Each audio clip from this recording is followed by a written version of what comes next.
Hey everybody, and welcome to the latest volume of Uncle Josh's True Scary Stories. I hope you enjoy it, and stay through the entire episode to find out how you can enter to win a $20 Amazon gift card. And for those of you who are going to skip to the end to learn how to enter to win a Amazon gift card, fuck you. No, seriously. Guys, I'm celebrating 1,000 subscribers. I know it's not a huge achievement, but to me, it really is. I appreciate your listenership, so stick around for that and get information. But until then, sit back and enjoy.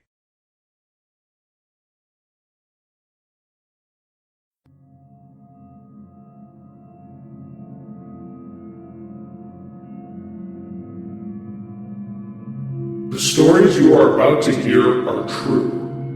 Some names and locations have been changed at the author's discretion. Welcome to Uncle Josh's True Scary Stories.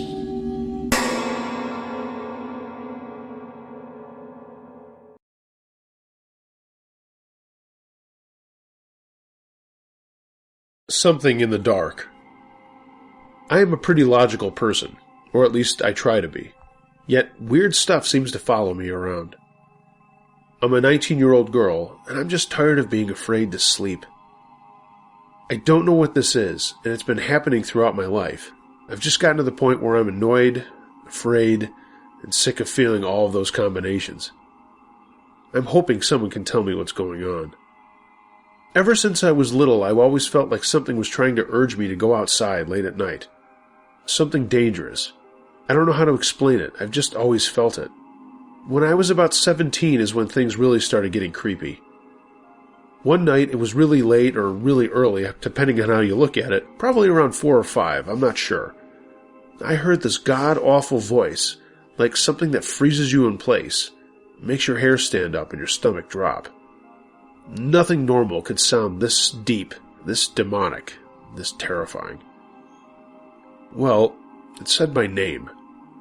I had stood up to see what was going on, and I froze in my spot and just waited for something to happen, but nothing did. This happened 3 other times, and it was always at my bedroom window. It did stop and hasn't happened for a while now, but we're going to get to where it does later. During that time when it died down, I tried to sneak out of my house to go to a party with my boyfriend. While I was waiting for him outside, I heard something moving fast towards me through my yard, and I started to get a sick feeling. I had a flashlight, shined it where I thought the thing was coming from, but nothing was there. When I came back to my house super early the next morning, when it was still dark, I was walking up towards my house and saw this weird, animal, human-like shaped black shadow at my window that I'd always heard my name being called at. It turned quickly, and it looked at me. But I ignored it and continued to walk up to my house acting like I didn't see it. Due to other supernatural things that have happened to me in my life, I was taught to ignore everything. Since then, I have seen this thing multiple times at that window. One morning I went out to my car, and the morning dew was everywhere. I got in and looked at the driver's side mirror and saw these 3 scratch marks on it. I got out of my car and wiped them off. Then one day I went babysitting. And later that night when I was leaving to go back home, probably around midnight, the same mark was on my mirror again. And I swear I saw that thing by the house across from my car. Again, I wiped it off and got in the car, acting like everything was fine. On one of the nights I went to my boyfriend's house, I was getting ready to leave because it wasn't too dark yet. I noticed that there was this giant human handprint on the car's back window. This hand was 3 times the size of mine and had long, slender fingers, and there was also this weird writing that made no sense. I simply wiped it off. I woke up one day with dead leaves surrounding my bed. At the time, I didn't have any pets, and right by my head on the wall were 3 scratch marks and something that looked like drool, and the same handprint was on my ceiling. Now, I don't lock my window, which is right next to my bed, but I'm on the bottom floor, so it kind of freaked the shit out of me because something was in my house while I was sleeping. Everything died down within a couple of months, but of course, everything came back. I kept hearing something walk around me while I was sleeping late at night. I'm a very light sleeper. And one night, I felt these long hairs dangle on my face and felt like something was putting pressure on my stomach. I refused to open my eyes in fear that whatever was there would kill me if I saw it. So, like always, I just pretended like I was sleeping and didn't pay any attention. The next day, nothing happened, and for a while everything again was calm. I refused to open my eyes in fear that whatever was there would kill me if I saw it. So I just pretended like I was sleeping and didn't pay any more attention. The next day, nothing happened, and for a while everything was calm. Again. That was one of the scariest moments of my life when I felt those hairs. When I turned 18, I started hearing banging at my front door. By this time, I had a helper dog with me, so I felt a little bit safer. She started freaking out and barking at the door. As always, I ignored it, but she sat there all night in front of the door, just staring at it. And this went on for a long time. Things died down again. But unfortunately, I think it's back. I keep hearing this tapping sound at the same window I mentioned before. Again, I try to ignore it, but then the something at the front door started to slam against it, not just knock. Last night the tapping happened, and I snapped in annoyance and slammed my hand against the window, and instantly something banged very loud at my front door in response. Creepier things have happened to me, but for some reason, I just can't deal with this shit anymore. I haven't slept in a while, in fear that whatever it is going to get inside again.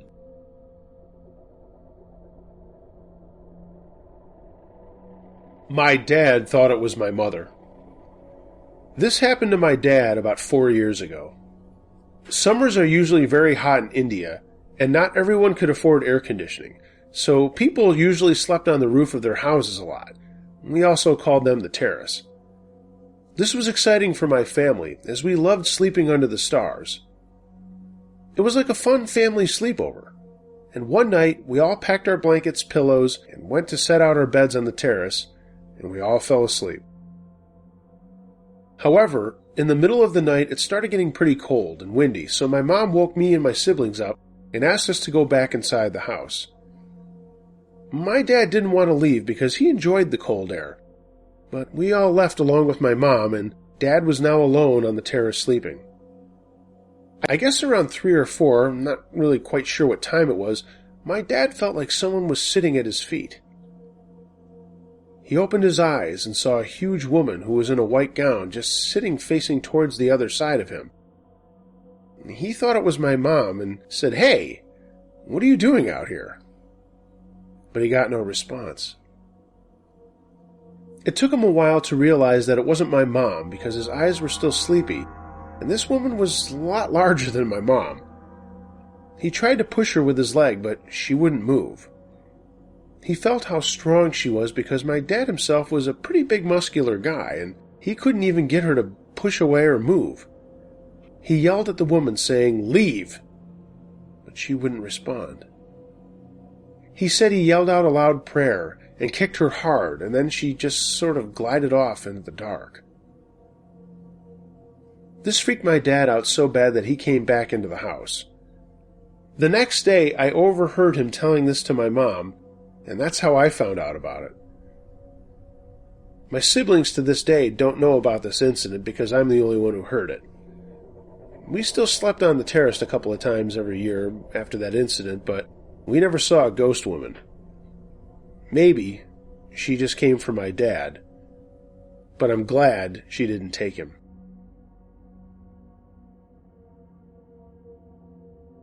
A strange Swedish apartment. When I was 13 years old, my mom and I moved from Stockholm back to the town where I was born. This was very much to my delight, since I never liked Stockholm that much. We moved into an apartment on the 3rd floor of a house. Most apartment complexes in Sweden only have 3 floors, so this was the uppermost floor. As you enter the apartment, you have the kitchen right in front of you, a long hallway leading to the right to one of the bedrooms in the living room, and the bathroom to your left. From the kitchen, you could enter the 2nd bedroom. That was mine. For a while, things were calm. Nothing out of the ordinary happened. But then I started to feel a bit uneasy when I was home alone, and that became more frequent as time went on. It was as if someone was watching me. Not out of curiosity, mind you. The feeling I got was that I wasn't wanted in this apartment. I started to wake up in the middle of the night for no apparent reason. I would suddenly wake up and be completely alert, and I can tell you that this isn't like me at all. I usually slept very soundly. The feeling of being watched intensified over time, and then things were starting to get really weird. I once put my keys down on the kitchen table, and whilst turning around to open the fridge, I turned back and the keys were gone. I was certain I had put them there, and now they were gone. A short while later, I heard muffled voices coming from my mother's bedroom. It sounded like there were several people trying to speak to each other in a hurricane. The voices were loud but incoherent. I couldn't make out what they were saying. The occurrences in my mother's bedroom didn't cease there either. One day I was walking home from my girlfriend's place. She lived across the street. I had told her that I wasn't feeling so good and I wasn't going to go to school that day. That was a lie. I wanted to go home and sleep. As I opened the front door, I immediately sensed that I was being watched. I took the right turn and went down the hallway, and on the other side of the wall was my mom's bedroom. Suddenly, I heard a sound coming from the phone. It was that sound that plays when you call a number that doesn't exist. Following the sound was the most evil laughter I've ever heard in my entire life. No human being is capable of such a laugh. It was deep, and sounded almost demonic for lack of a better way to describe it. Needless to say, I decided to not skip school, and I ran there, telling my girlfriend that suddenly I felt a lot better and wasn't feeling sick anymore. She didn't believe me, though. I was as pale as a ghost. Okay, excuse the pun.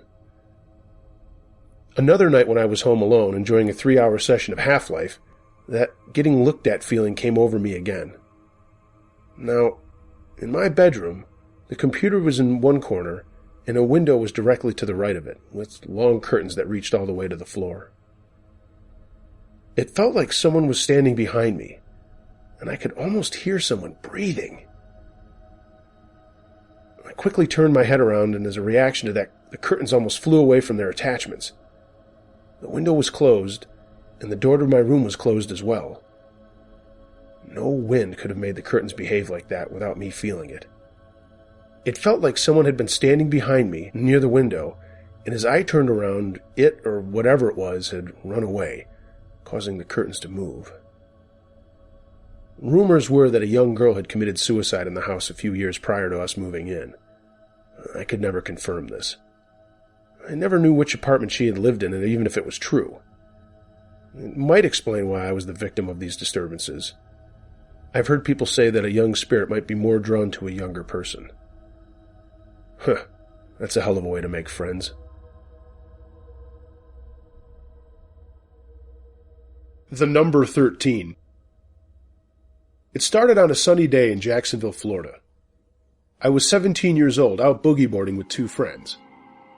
After about 2 hours, I went big and wiped out. My board didn't have a leash on it, and it was torn away from me, so I was left about 50 yards from shore, and I thought, no problem, I'll just swim in. I started to swim, but the shoreline seemed to be getting further and further away. I was caught in an undertow and didn't know it right away. After about 20 minutes, I was getting very tired, and that's when I started to panic, crying and swallowing seawater. I really thought this was the end. I was yelling for help at the top of my lungs, and once in a while going under to see how deep the water was. I had the fool idea that maybe I could walk along the bottom, but I was too tired to try, and at that point realized how dumb that idea was. I yelled out for God to save me, but nothing happened. Realizing this was it, I was getting mad and resorted to, "Satan help me!" As soon as I yelled his name, I saw a surfer come right up to me and ask if I needed help. He put me on his board and paddled me to shore. I threw up seawater for about 30 minutes between thanking the surfer and crying. He saved my life, but that ended my attempt to surf for that day. About 3 years later, I was living at a place at 1039 Cove Landing. Adding the address number together equals 13. That house is where I think I lost my soul. Back then, I thought my mom was crazy. She had OCD or something. If you came in the house, you had to take a shower immediately, and if you left for any reason or any length of time, you had to take another shower when you came back. Well, one day I was fed up with that crap, and took out a piece of paper and poked my finger with a needle. In the blood that was coming from my finger, I wrote a note to Satan asking him to hurt her and to somehow get me money. I signed it, then burned the paper. The very next day, my brother and I got a call from my mom saying that she had broken her ankle at work. I thought to myself, holy crap. About a year later, she settled with workman's compensation and gave me and my brother $10,000 apiece. I really didn't think anything of it until weird things started to happen to me. I would get lucky with getting money and jobs and such. Like the time I moved to Pennsylvania on a whim, and the second week I was there, I got a job with GTE, starting out at $12 an hour. Back in the 70s, that was pretty decent money. I got laid off, and then they sent me to college for free. I became a welder, but after some dead-end jobs, I decided to join the Navy. The second week of boot camp, I got a blood clot in my leg, and the Navy retired me with benefits 20% at the start. I came back to Pennsylvania and got another job with another company, and within 5 years I was a CMM operator, making $80,000 a year. With more blood clots and health problems, I was retired by the VA and Social Security, making $50,000 a year at the age of 34 and not having to work. After spending 20 years with the same girl, we parted ways, and that's when I started to notice everything weird in my life had something to do with the number 13. When she left me, it was on March 13th. She just took off with some guy and left almost all of her belongings behind. I packed her stuff up and out of courtesy put it in a storage shed. The shed's number? 13. A little while later I started hanging out with another woman, and one night at her house I told her about this reoccurring number 13 business. She told me she was born on February 13th. I started to get spooked. Well, needless to say, it doesn't stop there. I recently had a bad car accident. It happened on the first day of the third month. Add 1 and 3, you get 13. It happened in 2013. Again, 13. And it also happened on Route 328. 3 plus 2 plus 8 equals 13. And this all has me thinking that this is coincidence, or is it powers at work? After being single for 2.5 years and nothing going for me, I decided to move where my mom and brother lived. But then the accident happened and I broke my leg pretty bad. After my second surgery, they assigned me with a home care nurse to change the wound vac thing on my leg, and I met the girl of my dreams. Guess what her birthday was? June 13th. I was telling her about the 13s and something came to me. For the past 17 years, I had lived at a house numbered 49. 4 plus 9 equals 13. It happened just now, too. I'm looking at this black notebook I'm writing in, and thought, there's no way there's any relation to the number 13 here. And guess again. The company who makes them is located in Front Royal, Virginia, with a zip code of 22630. 2 plus 2 plus 6 plus 3 equals 13. Is something really at work here? Did I really screw something up with my silly actions? I'm not sure. I try to think that I'm not superstitious. Maybe I am, but I still find this disturbing. The Haunted Convent School. This happened in 1976 when I was 10. It isn't very dramatic, but it was quite scary enough for me. I was at a convent boarding school in rural Norfolk, UK. The school itself was shaped like a squared-off C, with the fourth-year classrooms at the bottom right at ground level, with the third-year classrooms between it and the rest of the school. A corridor ran from the fourth-year classroom and past the third. It had a strip of window at the top, but it was above my head height, so I couldn't see into the classrooms. On weekends, the pupils were allowed to watch TV after tea and before bed. Toward the end of tea, 2 girls would be sent to the fourth-year classroom to put chairs out, as this was where the only TV was. One winter evening, my friend Geraldine and I were chosen for this job. I finished tea before her and set off for the classroom. When I got there, before I could turn the lights on, I heard something from the third-year room I had just passed. It sounded like shuffling and desks being nudged and chairs being moved. As I mentioned before, I couldn't see into the room, but the sounds were moving towards the door of the room. It seemed that whatever made the noise would get to the door before I could run past it back into the main part of the school. At that time of day, every member of the tiny school was in the kitchen or dining room.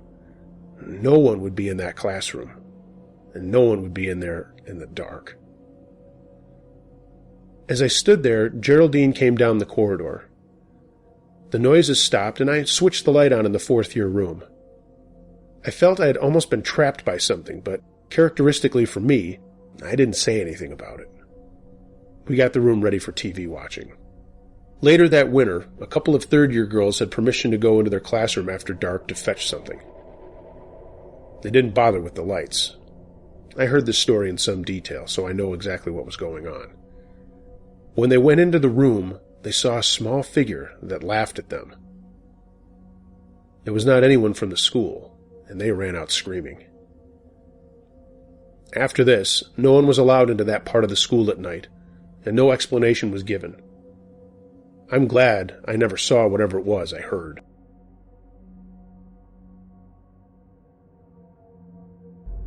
The red pickup truck.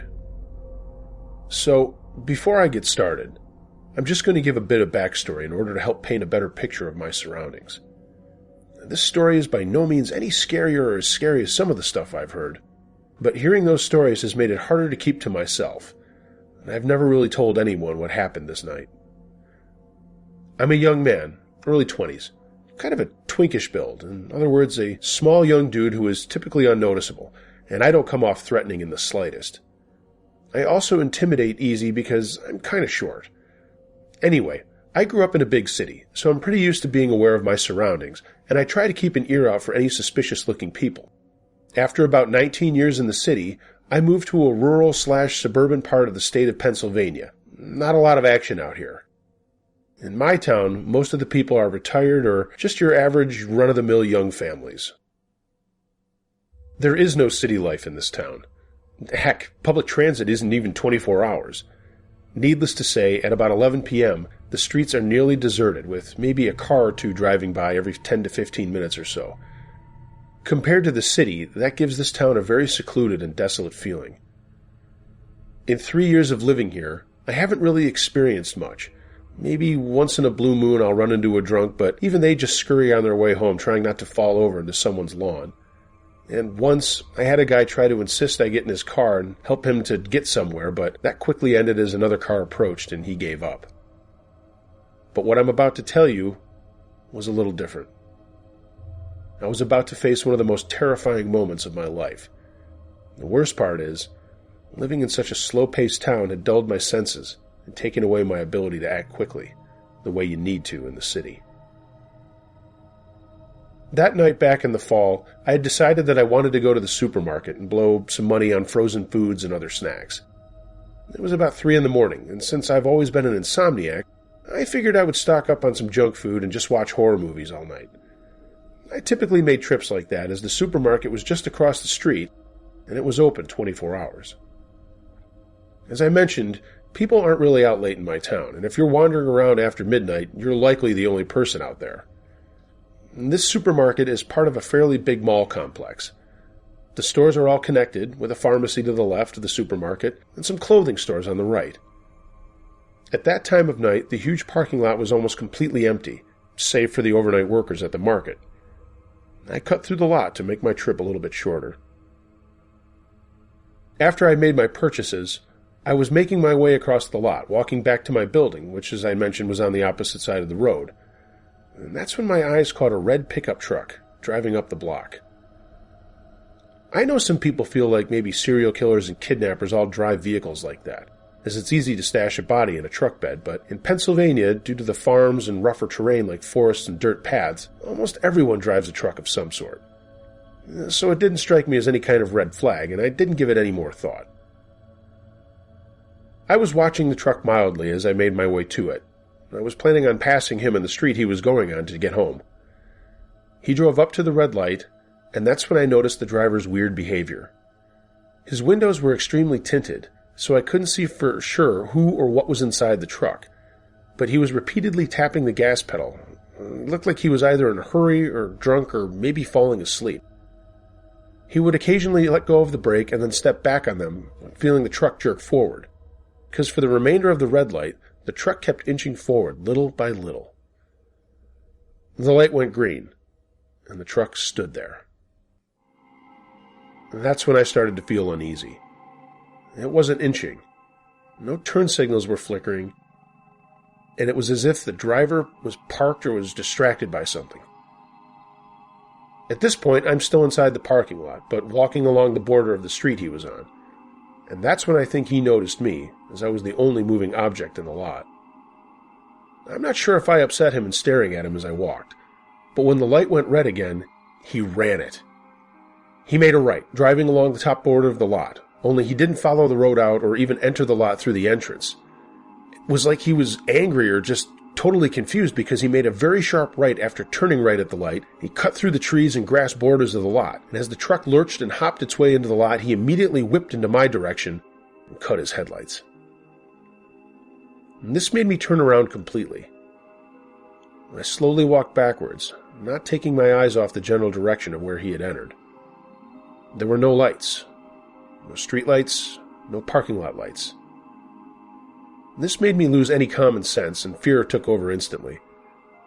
I began going over the possibilities of why this was happening, but I still couldn't understand what was going on. After about 30 seconds of walking backwards, I noticed the truck had gained a few dozen feet on me, driving slow enough as to not make much noise on the ground, just cruising through the darkness. I felt lightheaded and weak in the knees. Even typing this now, I feel like he still knows I'm suffering over this. The only reason I realized how much the truck was advancing was because, by the sweet grace of God, the street light at the corner in the distance miraculously reflected the bright green off the silver grille of the truck. I felt so alone, like, in that moment, I had no one. I knew no one was aware of what was going on. Pennsylvania tends to be pretty safe and boring, so there is never anything like security cameras in parking lots or neighborhood patrols. It felt like even the people in the homes facing the lot didn't exist. I thought I was going to have a heart attack when I heard the engine rev a little, and the truck jumped forward. I remembered that directly to the side of me across the street was a hospital complex. However, the ground between was lumpy and had many dips, so I knew he would have a chance of catching up to me if I ran across. But at the same time, I also knew he might fuck up his truck or tires or something trying to drive fast through those dips. I made a split decision and sprinted across the street into the lot as the truck continued to advance towards me. I ran as fast as my legs would let me, and I thought the weight of my bags would drag me to the ground. Thankfully, I made it across and stood on top of the first dip and turned around to see my stalker. That's when I realized the truck stood at the very edge of the parking lot, just watching me. I caught my breath and kept walking across the tops of the dips and hills towards my building, never displaying any intent on moving or driving or anything at all. The driver sat watching me until I got into my building, at which point the truck looked pretty much like a small animal in the distance. By the time I got upstairs to my floor's lobby and looked out the window, he was gone. My place is on the 12th floor, and my view gives me a wide span for a couple of blocks, as the houses were short and I could see into the streets away from my building. The truck wasn't there. It was like he knew when I got into the elevator and just took off. I sat in my room and the reality of what had happened began flushing through my system. I never saw who he was, never heard his voice, and certainly didn't want to interact with him. There was no music from the truck, no talking, laughter, no smoke from cigarettes, nothing. No indication that this person was a normal human being by any means. Thoughts flooded my mind. What if he had a gun or a knife? What if he wanted to confront me for watching his weird behavior at the light? When he was frozen at that green light, was he watching me? Asking himself if he wanted to fuck with me? And when he cut through the lot and shut his lights off, what were his true intentions? To run me over? Hop out and hurt me? I'll never know, and that fact haunts me. The way he drove gave off the vibe that he relished in the fact that no one was around or watching, and he could do anything he wanted. That still terrifies me, and I've cut back on going out at night.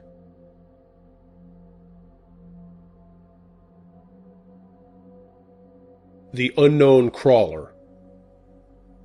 I want to preface this by saying that I did not get a good look at what we encountered.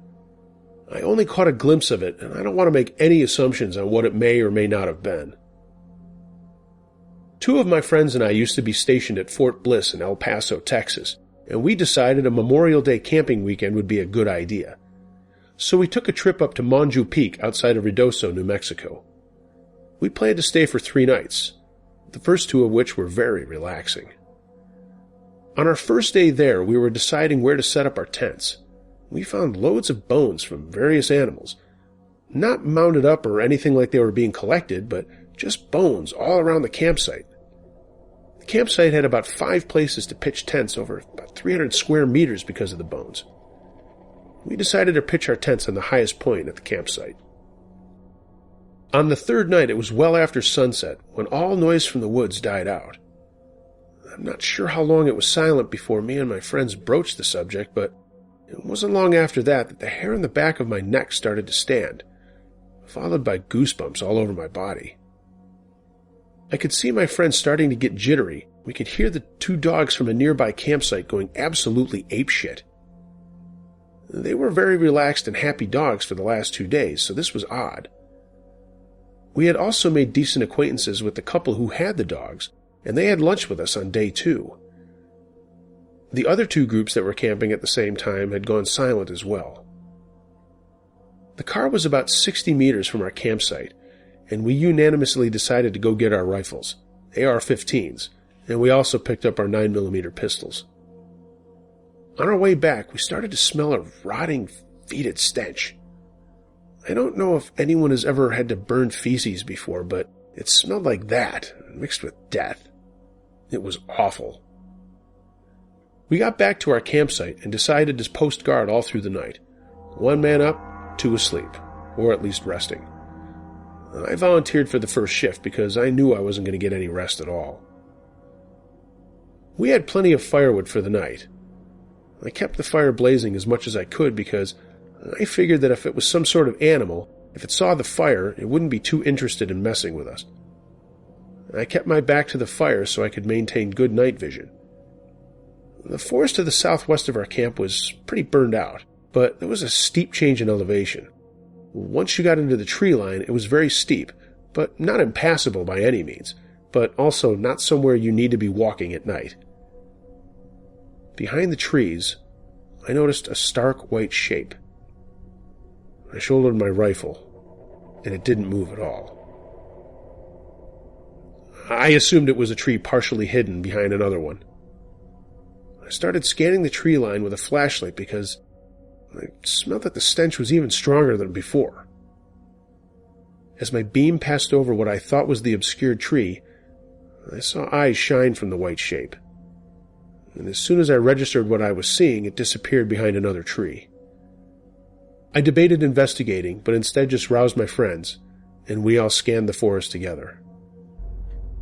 When my shift ended, I took the rainfly off my tent just so I could see outside if needed. I didn't see anything on my next shift, but the smell still lingered. In the morning, just before dawn broke, the smell seemed to recede, but only a little bit, almost like it left a scent as a warning. We broke camp and started packing up. About halfway through our breakdown, we saw the other 3 groups packing up as well. I went over and talked to the couple with the dogs, asking them if they saw anything last night, or if their dogs calmed down after the barking stopped. They told me that even when they stopped barking, the dogs didn't sleep. They spent the night whining and growling in the direction of the hill to the southwest. What the hell was that creature I saw? Was it responsible for all the bones at this campsite? And what kind of creature smells like that and eats so much to leave that many bones scattered across a 300-meter campsite? A strange light. This story took place in my senior year of high school. I would also really appreciate if anyone has an opinion on what was going on and why I saw what I saw, and if anyone can explain this weirdness. Some backstory. I was in choir in high school, and that plays a very important role in this story. The choir program had this thing called solo and ensemble. And what you do is either sing a solo in front of a judge, or you form a group of singers and you practice the piece of music and then eventually sing in front of a judge. I was in a group with 3 other girls, and we were in the gymnasium practicing our song. A little layout for you. My high school has 2 gymnasiums, the old gym and the new gym. Yeah, really original names, right? The old gym was used for choir concerts, talent shows, plays, really anything. There was this specific part on the stage of the old gymnasium that was the control panel. It controlled the lights and sound and that sort of thing. It was a little higher up than everything else. It kind of looked like a balcony. There was this wire fence-looking thing that wrapped all around it. Sometimes this wire fence would rattle, and I never knew why it would do that until it was explained to me that there was a legend that a girl unfortunately committed suicide up there. I tried looking it up and I found nothing, so I really don't know how true that legend is. After I found out that someone had died at my school, I got really interested. I'm that kind of person that doesn't believe in the paranormal, but I know a lot about it, and I continue trying to convince myself that ghosts are real. My choir teacher had brought one of the pianos from the choir room to the old gym. The way the piano was facing was towards the front, as if the piano was facing the audience, and the 4 of us girls were facing the piano. My choir teacher was playing it, and we started to sing the song, but we stopped after a few minutes because at that point we only knew the song up to a certain point. All of a sudden we heard clapping, as if someone was applauding us. We were the only people there. Then, out of nowhere, one of the doors on the opposite side of the stage shut, as if someone slammed the door. I thought it was the coolest thing that had ever happened to me, but all the other girls were scared. That night I was in bed and fell asleep on my right side as I usually do. I suffer from sleep paralysis, but at the time I didn't really know what it was. That night the episode was not like the others I had had. I sleep in total darkness. Heavy curtains, no lights or glare of a digital clock. I really need it dark. When my paralysis happens, I usually have this fuzzy feeling. If white noise could be felt, I guess that's how I would describe it. I can't open my eyes during my episodes, but I do try to listen for things, and I try to communicate with whatever I perceive is there. Yeah, if horror movies have taught me anything, it's try to talk to spirits. Good idea, right? That night, I was completely aware of what was going on around me, and I saw this light just floating over me. It was kind of like when your eyes are closed and someone turns on the light and you see the light through your eyelids. My eyes were still closed, and I could see the light, and then I felt a touch. A warm feeling on my left arm and shoulder. I finally woke up and there was nothing there. No light, no touch, just darkness. This was the first of my week-long sleep paralysis dreams and episodes. After that first dream, I started to see a girl, and somehow I knew she was dead. She looked blue as if she had drowned.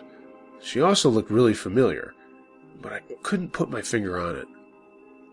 In every dream that I had, I was not scared at first when I would see this girl, but I would be hesitant to approach her.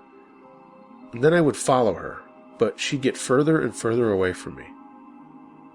Every time I was compelled to find out where she was going, but then the dream would end, and I would get scared that I wouldn't wake up. About a year later, and after many dreams, I realized that this dead girl looked a lot like me. In fact, she was me. My grandma is a religious person, and I asked her what my dreams meant, that I saw my dead self in my dreams, and she told me that I will live longer. I'm not so sure.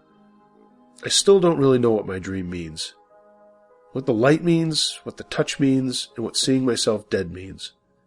If someone's got any ideas, please explain. I would really appreciate it. Knowing death.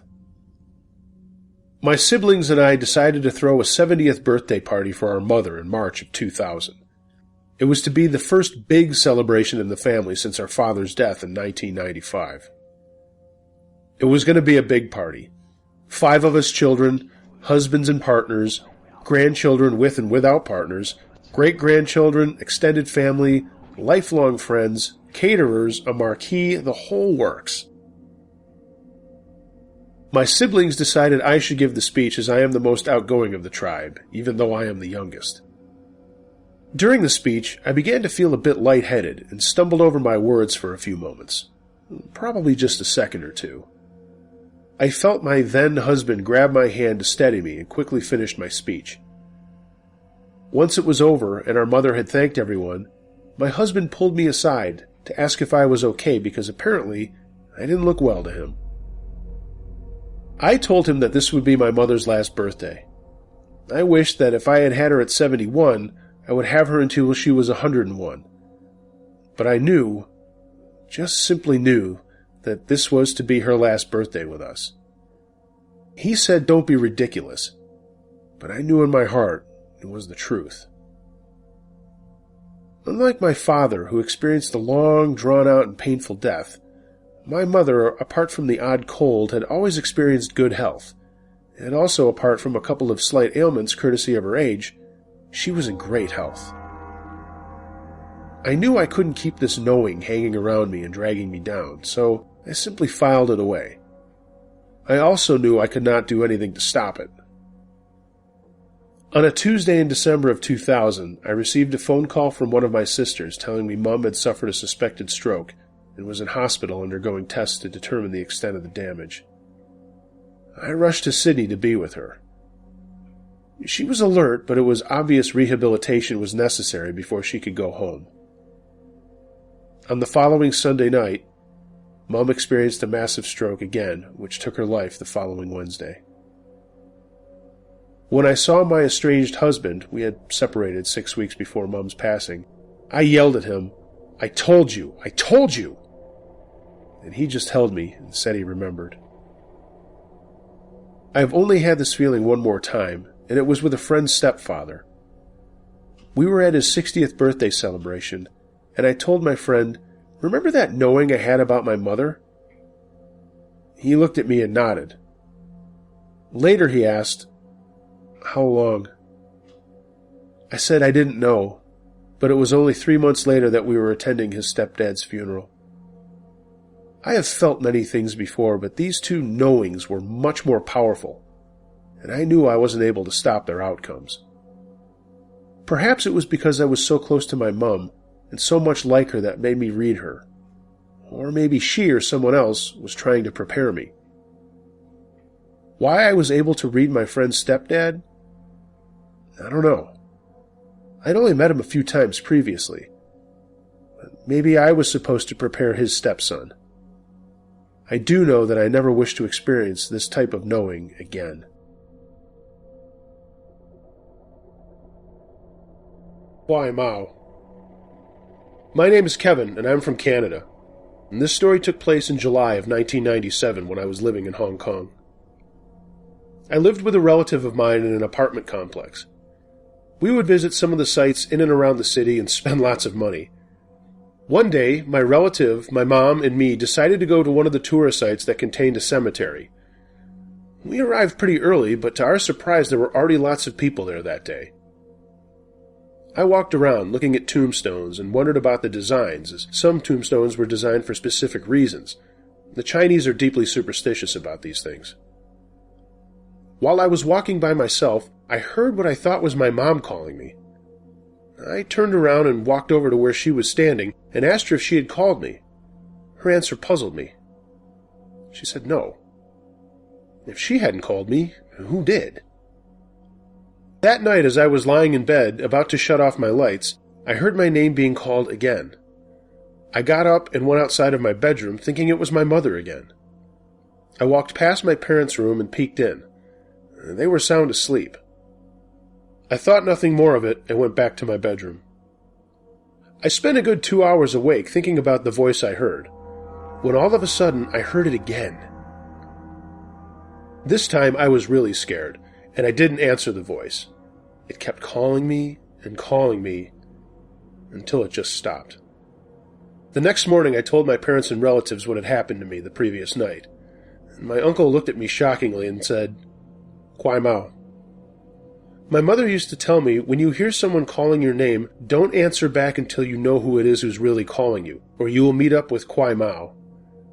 Kawi Mau is a legend about a black cat that comes during your sleep and inflicts wounds on you.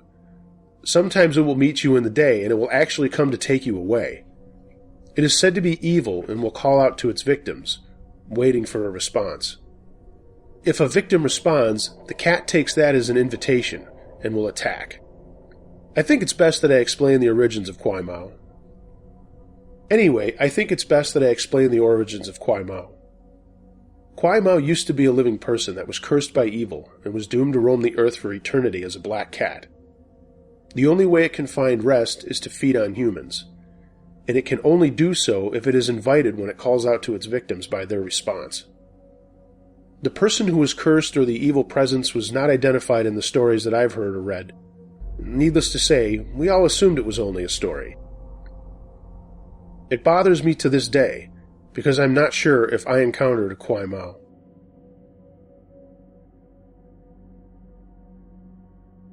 The stranger at my door.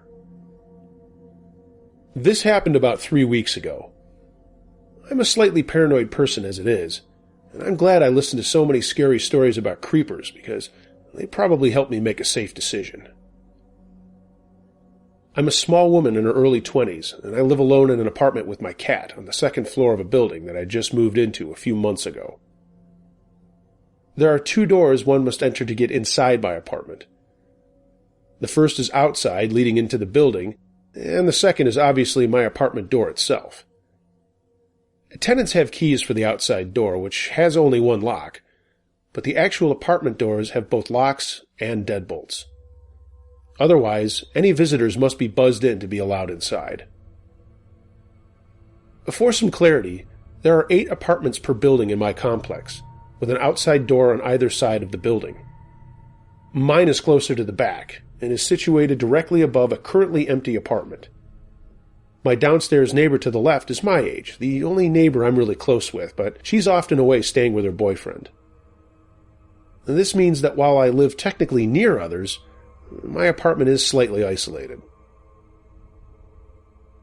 There's an outdoor light situated next to the door, but I noticed when I returned home that evening that the bulb had either broken or burned out, and I hadn't thought to contact maintenance to fix it, as it was late and I was tired. There hadn't appeared to be many others home in my building either, as the parking lot on my side wasn't particularly full. I was taking care of a few chores around 10 p.m. on a Friday night, running the dishwasher, folding the laundry.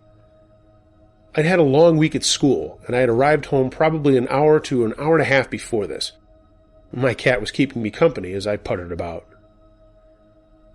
It's hard to hear much outside while the dishwasher is going, and I was generally distracted, but barely noticed a soft rustling sort of sound coming from outside my door. It didn't seem too strange aside from being repetitive. I really wasn't unnerved at this point, but being constantly anxious, I was too frightened of the dark to look outside of the window of that side of the building. This might very well have been totally unrelated, but I think it bears mentioning. Fast forward a little while, and I was standing at my kitchen counter working on a report on my laptop. Over the sound of the dishwasher, I heard a soft knock on my door, upon which my cat bolted for the bedroom. Unsure at first if I had really heard anything, I went still and waited for a minute. There it was again. Quiet, but a little longer and a little faster. And this made me pretty uneasy, as it was late, but my first thought was that it might be one of my neighbors, so I approached the door quietly and looked out of the peephole. As I mentioned, the only neighbor I know well is the young woman who lives downstairs, but I'm familiar with what all the others look like. The man standing outside was completely unfamiliar to me. Tall, wearing either a dark blue or black jacket, he was white, dark hair. He didn't look too unusual, just unfamiliar. What was unusual, though, was how close he was standing to the door. Even distorted through the peephole, he was so close I would guess him to be standing square on the mat in the hallway, leaning his face in slightly and staring through the peephole back at me. There was an odd sort of energy in his stance, if that makes any sense. I immediately felt extremely unnerved and glad that I make very little noise when I walk. I backed up about 3 feet from the door and waited. I'm not totally sure how much time passed, but he probably stood there for a couple of minutes longer before I heard him go downstairs and through the outside door. I've had a neighbor from downstairs knock on my door in the evening before to ask me if I was experiencing a power outage, which he was. He brought his wife with him, probably to reassure me, and stood a reasonable distance back from the door after knocking firmly. This was exactly what this strange guy didn't do, which is why it set me on edge. However, always trying to convince myself I was making a big deal out of nothing, I told myself that this had probably been a similar sort of situation, but was far too immediately uncomfortable to consider answering the door. I decided to listen to my gut. I texted both my mom and my male friend about the situation, and my friend offered to come over and keep me company, but by that time I had talked myself out of any of nervousness I was feeling, and I assured him that I was fine. I went to sleep about an hour later, and woke up, having mostly forgotten about it. Shit got weird the next day. Only in the context of what I saw the next morning did the knock even seem frightening. I had agreed to accompany my mom and her boyfriend yard sale hopping that next morning. They were picking me up early, around 7:30. My mom gave me a call from her car when they arrived on my side of the building to let me know to come down. I grabbed my bag, went up my door, and downstairs. As soon as I opened the outside door, something was clearly wrong. The handle turned very loosely, the door opened very easily, and upon shutting it again behind me, the handle itself completely fell out of the hole. Looking back, I wish I had taken a picture of it because it's a little hard to describe, but it had been messed with. The outside portion of the door handle was held in place with screws, and that part was completely missing. The lock component of the handle was also missing. What was left was a stripped handle with a hole in the middle where the keyhole should be. Both those parts, when I searched the surrounding grass and sidewalk, were nowhere to be found. Essentially, it had been thoroughly fucked with. My mom, having heard about the knocking incident from the night before, was not cool with this at all and insisted that I report the incident. I contacted maintenance and the police, but as there are no cameras situated near my apartment and definitely not near my door, I'm not particularly hopeful. I've gotten no additional information as of now. In talking with my neighbors, who were obviously made aware of the vandalism, nobody who was at home or awake around that time had heard anyone knock on their door or saw, heard, or came in contact with the man I described. Maybe this is overthinking it, but it makes me even more nervous. It makes the approach seem more targeted and less random, as if he knew I was there, as if he knew I was one of the only people alone in that building. For what it's worth, the outside door handle has been replaced, and nothing like it has happened since.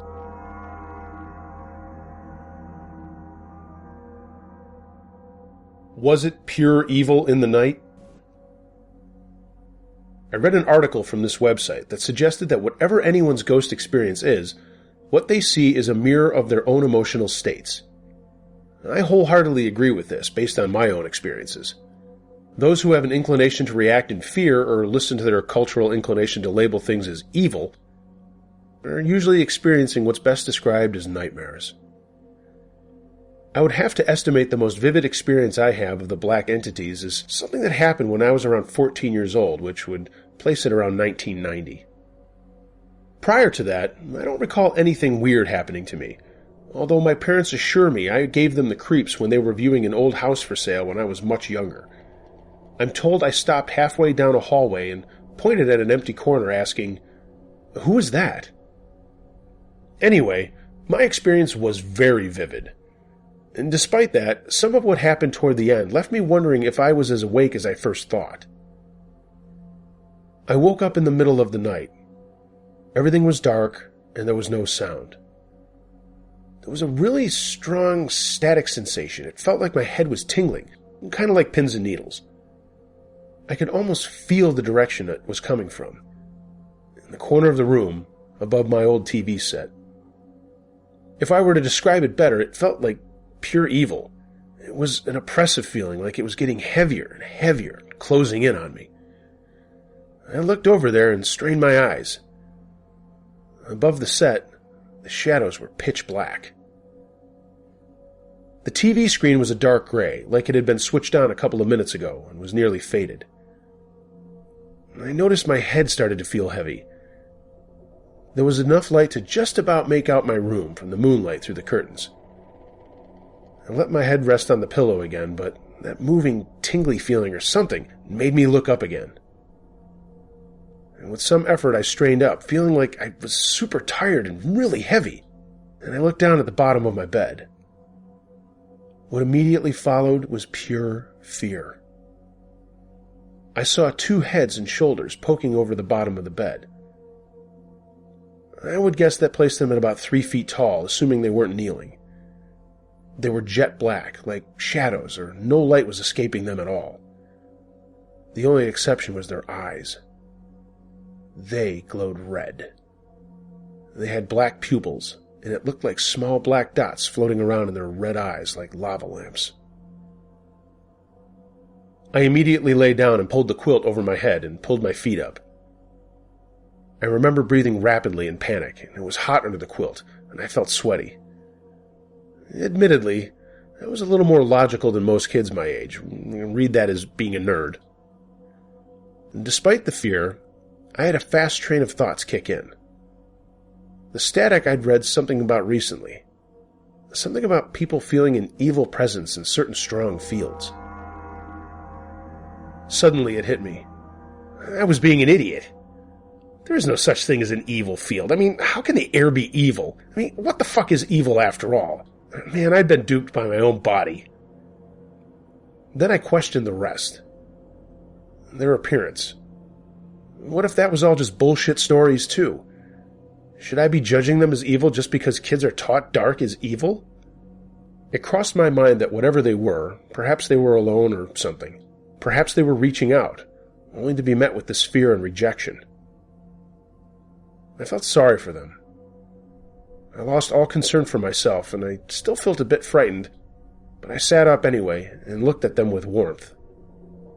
I didn't know what to say, but I guess, courtesy of fear, all that came out was a small squeak. Then followed the bit that makes me less certain I was really awake, no matter how vivid it felt. I felt a wave of warmth roll all over me, like my own emotions were being magnified and focused back at me. I was seeing 2 things at once to start with. I saw my hallway passing as I glided toward the front door.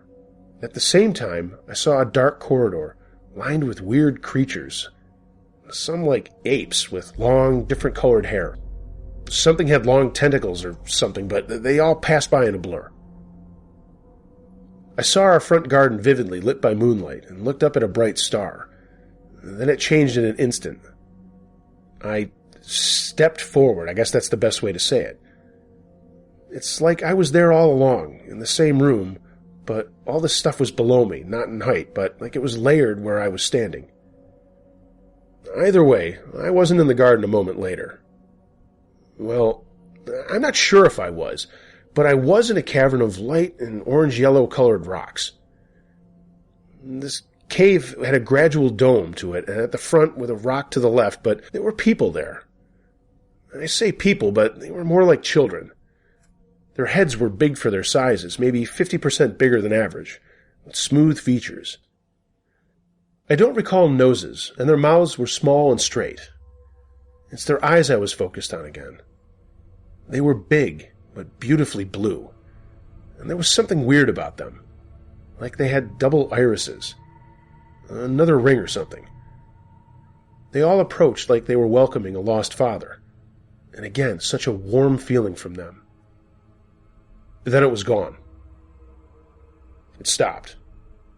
There was black. I realized I was back in my bed. I remember feeling a little confused, but still comfortable. I was tired, though, and went back to sleep. Those later things make me think perhaps I wasn't as awake as I thought. I don't know for sure if there was anything real happening there or what was going on, but again, it felt real, and it felt very vivid. I admit I've looked into it online. I've seen many commonalities for these experiences, which adds a little nagging doubt to the whole thing. But maybe there is something to it, I don't know. There was a recent thing I read, I would guess in the last year or so, that happened in the middle of the night, when it was dark and quiet. I don't know what woke me, but I woke up and opened my eyes. There was a bright white figure standing at the end of my bed near the doorway. Again, terribly vivid. I'm ashamed to say alarm kicked in again, and if there was something there, I don't think I gave it the best reception. My heart racing, I looked around the room. It must be a trick of the light, I thought. But nothing. I looked at the curtains. Nothing there. I tried to figure out what caused it, but I couldn't see a thing. I was alarmed and not entirely convinced it wasn't real. And there must be a rational cause. Despite all this, I shouted, "What the hell?" and shoved my wife to wake her up. The thing that alarmed me more is that while I was doing all of this, the vivid white silhouette turned to the side, very clearly, and stepped toward the door, fading from sight as I turned on my bedside light. The next day we received a phone call. My wife's uncle had passed away in the night. I thought it through, and indeed asked her the obvious question. Had she mentioned anything about him being ill before? Apparently not. She knew nothing of him being ill, but grew up with him and loved him dearly. I sadly never knew him. We've moved again recently. A few days back my wife had an early start for work, and I thought I'd sleep in. After she had left, my bedside light turned on by itself. I turned it off. A few moments later, the light turned on again. There was no way anyone had touched it. There was no way anyone was in the room with me. Was it the return of the things I saw as a kid? Or was it a message from beyond like later in my life? Pure evil? Now that I'm older, I'm not so sure.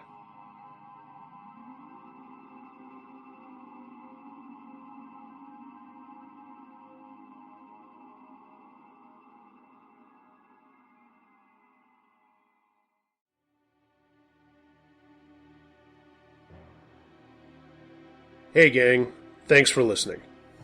I hope you enjoyed the stories in this volume, and as I mentioned at the beginning, the next volume will have a chance for one listener to win a $20 Amazon gift card. Why am I doing this? Because I went from 700 some subscribers to 1,300 in the last week. I'm impressed by that. I know it's a small feat for a lot of the big guys, I guess, but I think it's pretty cool. So here's the deal. In the next volume, that's volume 11, one of the stories is my own. You guess which one. All correct entries sent to my email or posted in the comments section will be placed into Uncle Josh's magic hat, and a random listener will be drawn and will win the card. As always, if you have a story you would like to submit, fire away. If you've submitted a story already, I promise they are on their way. And if you hear a dog panting or some thunder in the background, we're supposed to get slammed with some thunderstorms shortly, so looks like I'm going to be singing the Thunder Buddy song with Lance the Paranormal Pup in my future. Again, thanks for listening. And if you're interested in the music in this volume, there are links to the musicians in the description below, as well as links to my social media. I'll be back for some more true scary stories, and until then, be wary of things that go bump in the night. It could be anything. A ghost, a monster, or the guy next door.